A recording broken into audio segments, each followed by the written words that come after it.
Pogi tayo lahat ng mga dati, no, yung mga umatin. Maliban lang sa national kasi kami na-entrepreneur na BGPI na kami. No, kayo, incoming pa lang kayo na BGPI kung gusto nyong sumanib.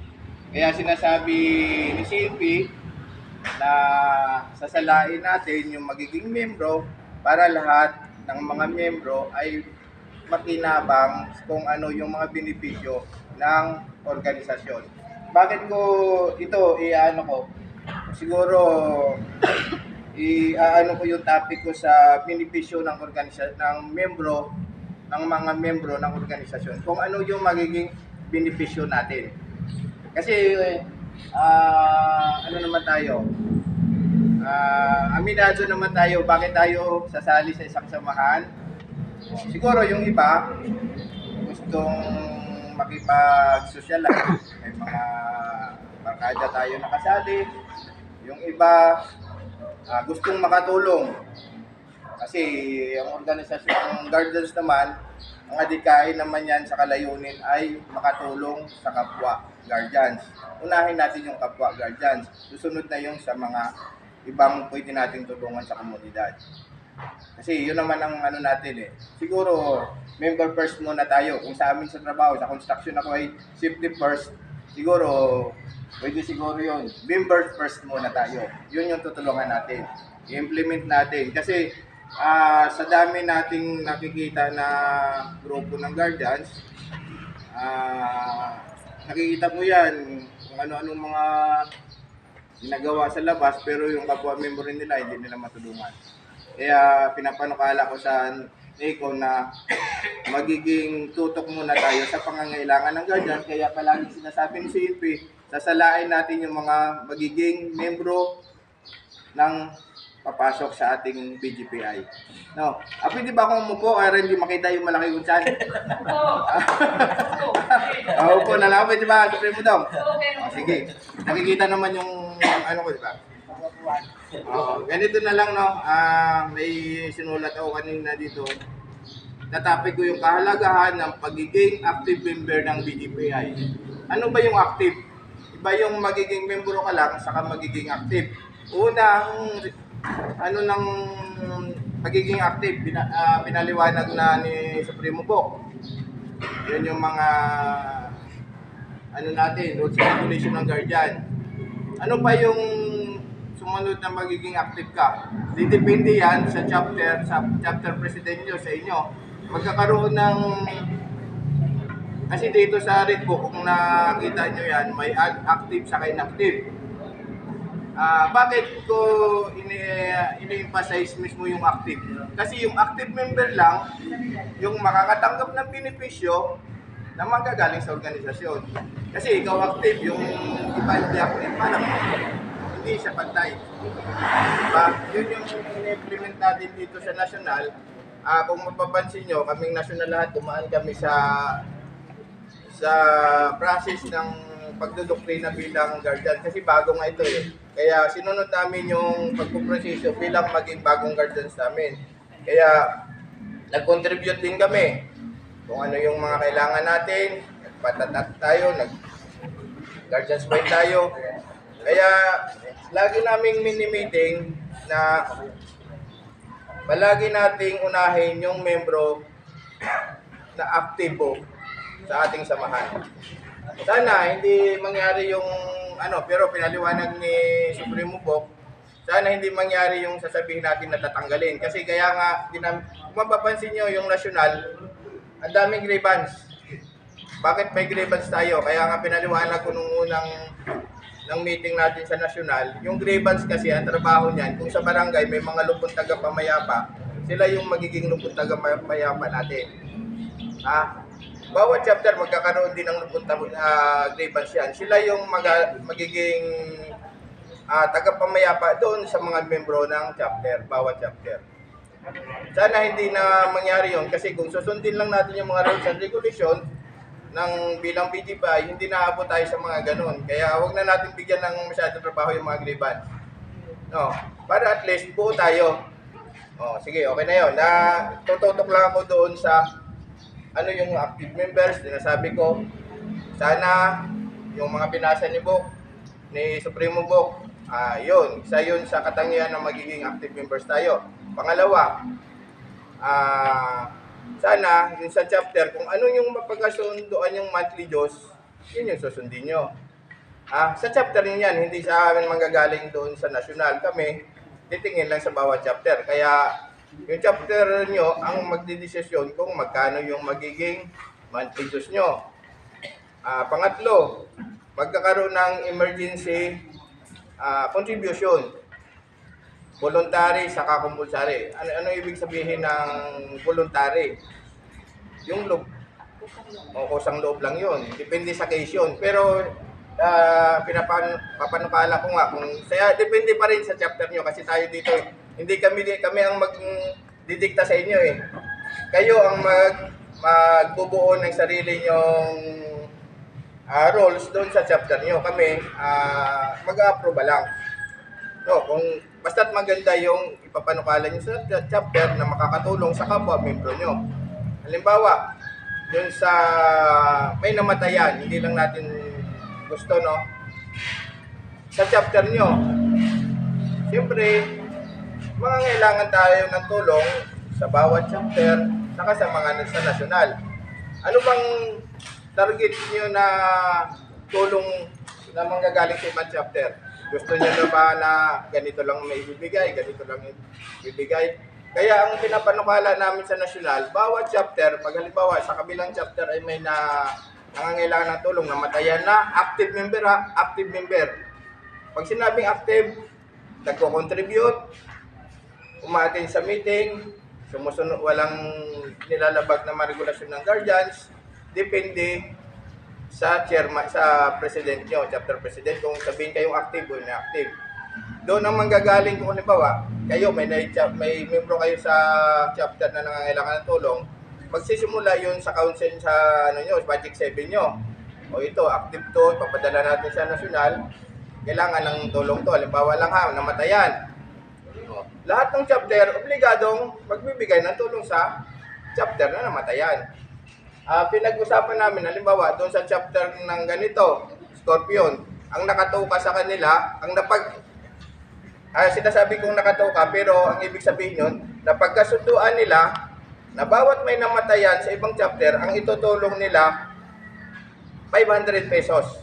Wala na 300, wala na 200, wala nang 800. Bawat chapter yun ang ibibigay. Sa kanilang yun. Kung ang ibang chapter ay 1,000 ang gustong ibigay, papapagkasunduan nila yun na yun ang ibibigay. Kasi ilalag natin yun sa national na itong chapter, ang binibigay bawat may namatayan ay 500. O yun ang sa chapter ng halimbawa ng Scorpion. O yun ang pag may namatayan sa ibang chapter, yun 500 yung binibigay na tulong sa ibang chapter. Pag na may tulong naman sa kabila, ganun din ang ibabalik ng kabilang chapter sa kanila kasi 500 lang yung binibigay nilang tulong. Pero kung halimbawa 1,000 yung binibigay nilang tulong sa ibang chapter, pag may namatayan din sa kanilang chapter, lahat ng chapter obligadong magbibigay natin 1,000 doon sa chapter na nagbibigay ng 1,000 pag may nangangailangan ng chapter. Nakuha nyo ba? Kasi minsan Balik natin yung kung ano yung kusang loob na binigay ng membro ng chapter, yun ang ibabalik sa chapter nila. Diba? Para hindi, kasi mamaya, yung sa Scorpion, ang binibigay nila 500. Namatayan sila, bawat chapter, ang binibigay natin, tigda 200. Medyo masakit sa chapter yun namin na nangangailangan. Pero sana, ang iniisip nga natin lagi, yung tayo ang tumulong, hindi yung tayo ang mangailangan ng tulong, di ba? Kasi dito naman tayo, pag pumasok tayo sa pagiging guardians, obligasyon natin na tumulong. Pero, iniisip din natin yung kung tayo mangailangan ng tulong, dapat ganun din maibalik sa membro. Medyo intindihan ng konti. Konti lang. Kung gusto nyo yung ganun, pagbutuhan natin, kasi kami sa national, halimbawa kaming national, ang bibigay ng national ay 2,000, bawat chapter na may nangangailangan. Obligado, pag may namatay sa national, yung chapter na yun, ibabalik. Kasi malaki yung binibigay nila sa bawat tutulungan. Pero yung mga tutulungan na membro, manggagaling din sa council ng chapter kung talagang kailangan natin tulungan. Hindi lang sa, ayun, compulsory talaga yun. Pag yung active member may namatay, kailangan natin na tulungan. Halimbawa, napag-isipan ng isang chapter ng kaong, o ito, 500 lang yung kaya nating bawat may namatay, 500. O mag-expect tayo, pag may namatay sa membro ng kaong na active member, yun din yung matatanggap natin bawat chapter, so 500 din bawat chapter. Hindi tayo mag-expect ng 1,000, 2,000 manggaling sa chapter kasi ang tayo na chapter natin ng kaong, 500 lang binibigay natin. Diba? Kasi ito, naisip ko ito nung dati tayo mawalang galang na lang sa dati nating bahay. Minsan, pag may nangangailangan yung San Pedro, ibang ang silang, magkano binibigay? Malalaki. Pagdating ng nangangailangan ng silang, magkano binibigay ng ibang San Pedro, wala pang kalahati sa binibigay ng silang. O, maganda ba sa natin yun? Hindi maganda. Diba? Kasi walang pantay-pantay na pagtrato sa bawat chapter.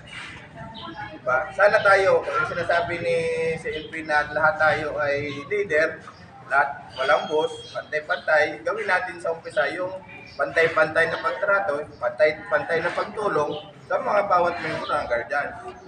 Maliit ka man, mayaman ka man, marami ka mang dyan, basta membro ka, active member ka, yun ang matatanggap mong tulong. Maliban lang kung may mga membro na, ito, ibalay mo na dyan, bibigay ko. Diba? Pero yung sa pinag-uusapan natin dito, bawat chapter. O kung may magkasakit man, ganun din. Pag titingnan natin kung talagang maprubahan ni CNP na ito, kailangan ng tulong ng ito, nagkasakit yung isang active member natin. Magagaling naman lahat ng approval kay CNP. Galing sa chapter, kasi wala pa tayong municipal level, papunta sa national kaagad yan. Pag na-approbahan ni CNP, pagkadala kay ASIC General, ipopost sa group chat natin, bawat chapter, yun ang itutulong. Magkakaroon din tayo ng hindi lang active member. Halimbawa, asawa ng active member, mga anak ng active member. Yun ang gusto kong i-improve natin. Yung pagtutulungan muna nating mga membro ng guardian. Diba? Kasi ako, ilang bahay na rin napuntahan ko.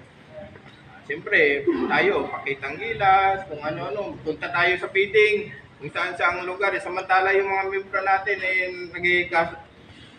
tulungan muna natin yung, yung mga membro natin, di ba? O yun yung unahin nating, kung kayo, nasa inyo yan kasi yun ang gusto kong mangyari sa ating organisasyon, pagtulungan tayo. No, kung sino naman ang may malaking may tutulong, walang problema. Basta't yung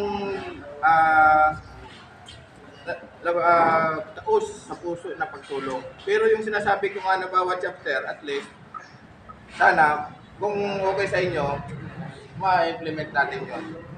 No, kagaya niyan, may namatay sa chapter na yon. Obligado yung kahit walang pera yung chapter, obligado yung presidente, mag-abuno muna ng 500. Bahala na siya magkolekta doon sa mga membro niya. Diba? Gagawa ng proyekto yung chapter para makaipon ng pera. At least may punto sila. Kung marami silang malikom doon sa kapwa membro nila, halimbawa, 500 lang yung token ng chapter nila, nakaligom sila ng 2,000, yung 1,500, itatabi nila, pundo nila yon. Diba? At least may pundo na sila. Kung halimbawa may mga kailangan, hindi sila ulit mangungulikta. Ganun yung natin sa organisasyon natin para lahat magiging pantay-pantay yung magiging benepisyo ng bawat membro. Sana pag-isipan niyo yan kasi kayo pa naman, kaya nga sinasabi ko ito sa inyo kasi hindi pa naman kayo na mag-iisip pa kayo kung tutuloy ako magiging BGPI o hindi. Sinasabi ko lang yung magiging set up ng organisasyon batay sa pagpupulong ng mga nasyonal at pagkasundoan natin lahat. No, kasi kami naman, hindi lang naman pag ginusto ni CNP, sunod. Pinagtatanong-tanong naman natin sa council yan. Kayo din na, halimbawa may chapter, ngayon din ang mangyayari sa atin. Ah. Kaya kailangan sumali tayo dito sa pumasok tayo sa BGPI, siguraduhin natin na maging aktibo tayo. No, kasi sayang yung 500 nyo na membership fee, masasayang yung kung hindi naman kayo magiging active. Kasi dati, pag sinabi ka lang, paano lang eh, minsan sa ibang grupo, palakasan lang. Pag malapit, paano ka lang, ito tulungan natin kahit hindi active. Sige lang. Sige. Ano naman, unfair naman sa aktibong membro. Diba na nagkukumahog na makatulong, nagkukumahog na mag-attend ng meeting kahit may ginagawang iba. Unfair naman sa kanila yon. Kung yung iba ay pa haya-hayahin lang ang sinasabi ni Primupok na nakikita dyan sa labas, hindi naman umatin ng meeting. Tapos pag humingi ng tulong, yun pangunahin mong tutulungan. Maging ano tayo siguro, true to self tayo, kaya maging makatotoo tayo sa organisasyon para maging matatag yung organisasyon natin. No, ito naman sa inyo yan, sa pag-aaralan pa rin natin yan. Yung sinasabi na yung mga halimbawa, kasi lahat naman tayo dati ng guardian. Huwag kayong mag-alala kasi ang inuna nating pagtibayin yung national. Magkakaroon tayo ng regional officers, municipal engineers, saka chapter officers. Magkakaroon din lahat na kung anong set ng officers ng national, magkakaroon din yun. Kaya magsisimula tayo muna sa national papunta sa chapter level. Tapos magkakaroon siguro tayo ng municipal ng Silang, municipal ng San Pedro, municipal ng kung saang bayan pa magkakaroon. Tapos yung regional, halimbawa regional, Cavite sa Laguna, yun, regional yun. Isa lang yung takot magkakaroon ng officer din doon. Sana maging malawak yung organisasyon natin para maabot natin yung ganong chain of command na inaano natin, pinoproject natin. Yun nga, sinasabi ni CNP kanina, matagdag ko lang.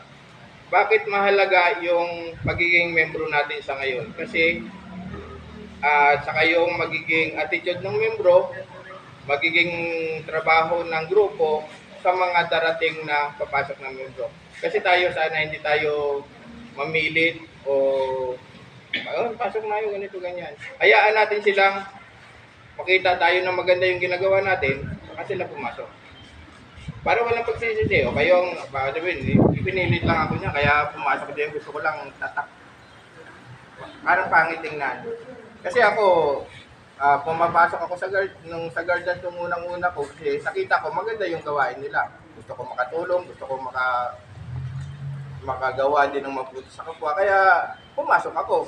Hindi dahil sa nirecruit ako, o dahil sa pinilit ako, o dahil sa gusto ko lang na matatak. Kaya ayaw ko nga ng tattoo eh. Diba? Pero ano yatin yan eh. Kailangan may tattoo tayo kasi para pagkakalinlanlan na tayo ay guardian. Diba? Kaya tayo sana, yung mga papasok sa atin, yun ang magiging isip nila na kung bakit sila pumasok sa atin kasi gusto nila kung ano tayo bilang BGPI. Mag-ano tayo, gumawa tayo ng ako ba naman, sabihin ko BGPI yan, lasing ko kung ano nung pabaya sa pamilya, papasok pa ba ako? O hindi naman maganda ang ginagawa, bakit hindi naman nakakatulong sa kapwa, bakit ba ako papasok? Hindi magandang ano yon. Hindi, ang gagawin natin, asalain natin yung magiging membro para sa ating grupo din yun. Basta't ang adikain natin ay magtulungan, member first. Unahin natin yung membro ng BGPI. Kasi handa naman kaming nasyonal, handa naman tayong lahat. Kaya tayo pumasok para tumulong. Unahin natin yung membro. Hindi ko sinasabing huwag tulungan yung hindi membro. Tulungan natin, pero unahin natin yung mga membro ng organisasyon natin. Diba? Ganun yung ano natin, magiging setup siguro natin na gustong mangyari natin.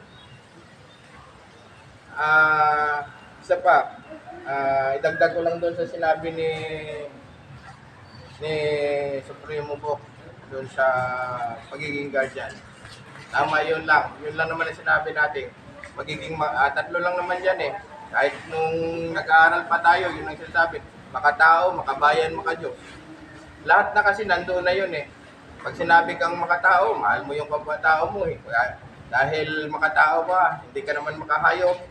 Tratuhin mo ng tao yung tao, kapwa mo tao. Makabayan, bakit ka makabayan? Yan, susundin natin yung batas ng Pilipinas, hindi tayo gumawa ng kalukuhan, makabayan tayo. Maka Diyos, kahit anong relihiyon natin, kung ano yung pinapaniwalaan natin, doon tayo. As long as tama natin yung ginagawa natin, na mabuti. Alam natin kung ano yung tama, ano yung mali. Kasi may kasabihan nga, ano yung meaning ng talino na tao? May nagsagot, as long daw na alam mo yung tama at mali, matalino ka. Diba? Yun ang explanation ng matalinong tao. Kasi alam mo yung tama at mali. Alam mo na pang walang mali ang gumawa ng kalukuhan, ginawa mo pa, nakulong ka tuloy, hindi eh. Wala, hindi ka matalino. Diba? Ganun lang naman tayo ang ano natin. Alam natin yung tao ang ginagawa natin na mabuti, saka alam natin kung ano ang tama at mali. Yung sa reliyon, kahit anong reliyon pa natin dyan, basta ang pinapaniwalaan natin ay yung makapangyarihang lumikha. Yun lang, ganun lang. Kasi yung Kristiyano, isa lang naman ang pinapaniwalaan niya. Yung Muslim, isang ngalan din, si Allah lang din. Diyos Ama din yun sa kanila yun. Iba-iba lang yung interpretasyon ng bawat isa. No, sana tayo ay desidido na pumasok sa BGBI kasi nga sinasabi natin yung dati nating bahay, kaya tayo nagbuo ng panibago kasi marami tayong hindi siguro yung iba sa atin may mga paniniwalang hindi pinapaniwalaan nila. Kagaya sa akin, ayaw ko namang magiging ipokrito sa inyo na sabihin ko na wala akong disgusto sa pamamalakad nila. Kaya nag-usap-usap kami nasyonal para magtayo ng panibagong grupo na makakatulong sa bawat isa sa atin, sa mga membro na magiging organisasyon natin. So, sana, yun nga, desidido na tayong pumasok. Virtue of voluntarism, sinasabi ni CFP, kusang loob. May pagkukusa, hindi pinilit. Pagdating ng oras na sabihin na makita mo sa organisasyon na parang ayaw ko na. Bigla ka na lang umalis, hindi kusang loob yun. Kung may mali ka, sabihin mo sa chapter president mo, o kaya sa mga nasyonal, ano lang kami, madali lang kaming lapitan kung may mga problema sa chapter natin. Madali lang kaming lapitan, mahirap lang kaming